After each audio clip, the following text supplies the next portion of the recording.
Hello, I'm Dustin Kruger with Kruger's Training Academy, and with this video I wanted to show you guys the possible failures that you're going to come across in diagnostics during a practical exam, either with ABPA, AWWA, or similar county or local exam. Essentially what we have set up here, mock-up SVB with the test fitting setup. This was published by USC, I think in 2008, where basically you hook up different things to different test cocks. You have to add an additional hole for the SVB because that doesn't exist. So if you notice, it has like an extra test cock. But essentially you hook everything up with the hoses and tees, and it allows you to simulate any failure on the device. Well, not any, but there's some that you can't simulate and you won't come across. This is by far the most common setup you're gonna see on an ABPA exam. Essentially it's published by USC, it's what everybody uses, most simple. There are a couple things that can't be failed, but essentially this is the setup. If you're trying to look at what's possible to be failed on an ABPA exam, I suggest you look at Operations and Procedures Manual by ABPA on page 313.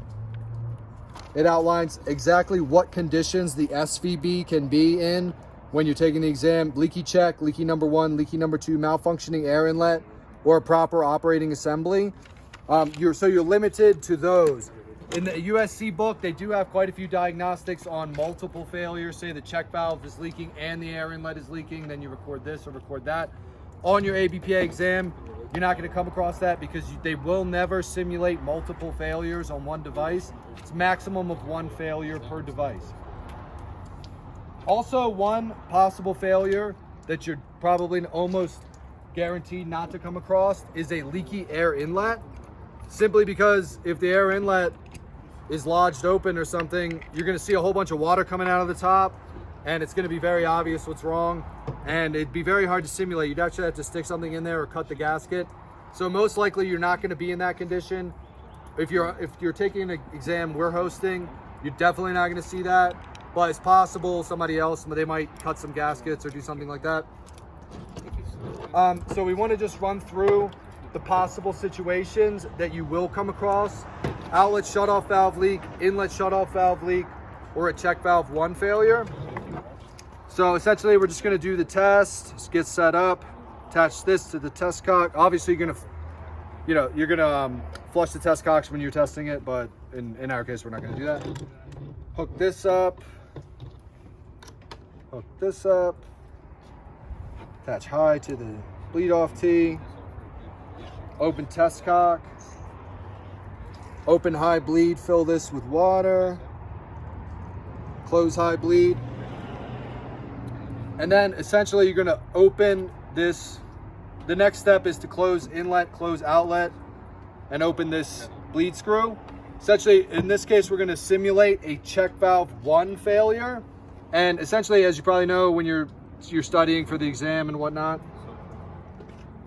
if you have a check valve 1 failure, the additional steps that USC has is essentially you mark check valve 1 is leaking, but once you open the bleed screw and have it set here, it's going to go straight down, and then this is going to open.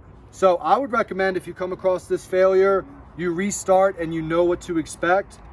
But essentially what you're going to find is when you open this, instead of dropping to the check valve 1 opening point, it's going to go relatively slowly, but instead of stopping at check valve 1, it's going to keep going down and your air inlet opens. So it's important when you're doing this test, you grab that air inlet opening point when that check valve 1 leaks, because otherwise you're going to miss it. So I would say if you missed it, go ahead and restart the exam. So essentially, if you run into that when you're filling out your report, so essentially that's the test, right? Like you've tested both.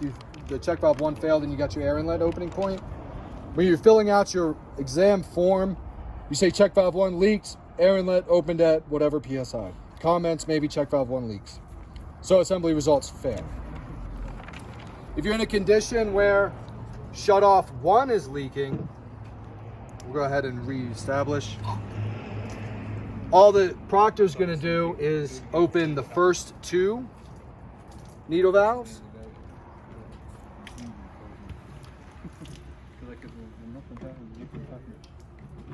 I'll show you what happens. And when you pressurize your gauge, bleed it off, give it the water.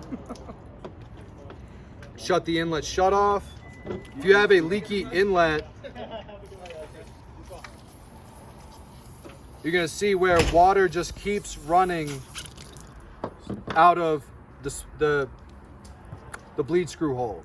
So essentially what it says in USC to do is you open your bleed off tee to compensate, to get it down to only a drip. You wanna be very careful when you're doing that. Do it little by little, because if you go too far, your whole thing just drops to zero. So now we have a slight drip. So that means your check valve is holding at 4.2. So you have a leaky inlet shut off. The only additional step is to open this bleed valve a little bit. And then you still can get your air inlet opening point by opening the high bleed and looking for the, I call it the dinosaur steps when it opens. Well, it opens pretty quickly there, but you can say like 2.2. It's kind of hard to see, but you obviously lost all the water, so it opened. And then you take this off and get the full opening. If you have an outlet shut off leak, you open the last two. The outlet shut off leak is a little easier to see when you're doing the test because essentially you got water running out the end. They might have the end hidden though when you're taking your test, so it's not like a guarantee if you don't see water that it's not leaking out the outlet.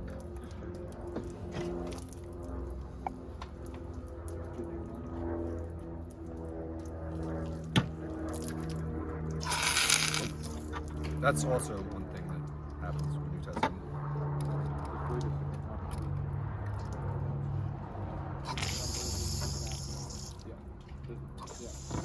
So if you have a leaky outlet, this is what you're gonna see. But again, they might have it hidden in a way that you can't see it. So essentially you do everything the same, open high, bleed, get the water up top, leave this, close this. And then what happens is once you close that, you'll start losing pressure. It'll drop down to the check valve. So instead of opening this, you just don't. Well, I think you still can. Yeah. So it drops down to the check valve. So all it really does is starts dropping and drops down to the check valve. However, because of this situation, when you open the high bleed, you still get the air inlet opening point. So 2.8. So essentially if you have an outlet shut off leak, you wouldn't really notice it as much. And it's just when you first shut the inlet shut off, you lose a little bit of pressure.